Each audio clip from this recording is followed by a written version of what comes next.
Hi, my name is Jason Mays. I'm the chair for the Beck Lean Committee, and I'm here to talk about tracking your variances in your weekly work plan. This is more advanced lean training, so I would recommend this only if you have been doing a weekly work plan for about a year or on one project, and you get the rhythm, you understand tracking PPC or percent plan complete, doing a weekly work plan, and doing a pull schedule. Variances can be pretty tricky, but they can be such a helpful tool in gauging what is really driving your project. So I've created a list of variances right here. We've got 1 in red, an owner, 2 is MEP engineer, 3 is structural engineer, and 4 is weather. So say for instance you're in the weekly work plan, you're planning your work, and you're finding all kinds of delays are hitting the job. And you want to know really what is driving those unpredictable actions in your workflow. So it's easy as using these colors to coordinate with this.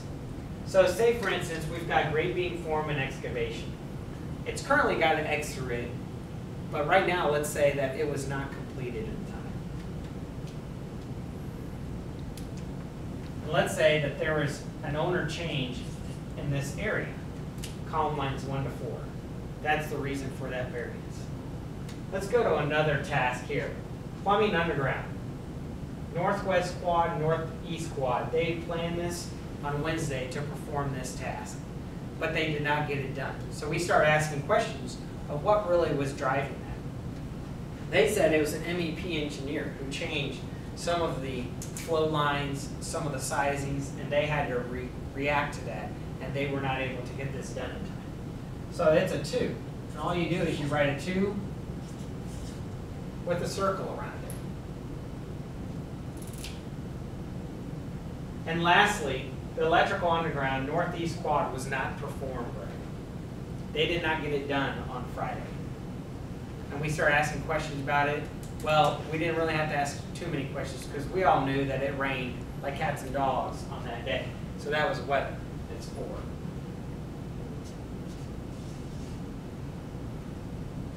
So automatically you know what is really driving your job.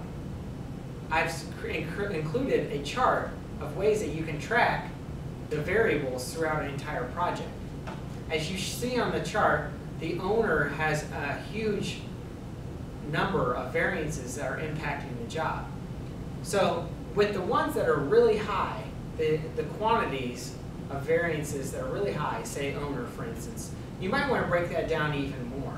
Say it's a really complicated owner. Say it's a research lab, or maybe it's a higher education teaching facility. So maybe there's different levels of owner, say the construction manager, and then maybe there's the end user owner. So maybe you want to break that up into different variances below that and to track that.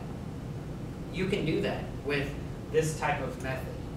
What's also powerful is if you track that as healthcare or higher education or whatever it is, then you can go to each healthcare job or higher education job and know my biggest variances on these jobs are what? And it could be the owner, but if you drill down to that and make it more specific, maybe it's the end user group in the ER department, or maybe it's the end user group at the libraries at higher education, or maybe it's the door and hardware contractor is always driving our schedule. Whatever it is, this helps you really itemize and identify what your variances are in your schedule. This takes a lot of extra work for people to get, and that's why I suggest doing this after you implement the weekly work plan, the PPC, because when you do too much at once, people start becoming too confused.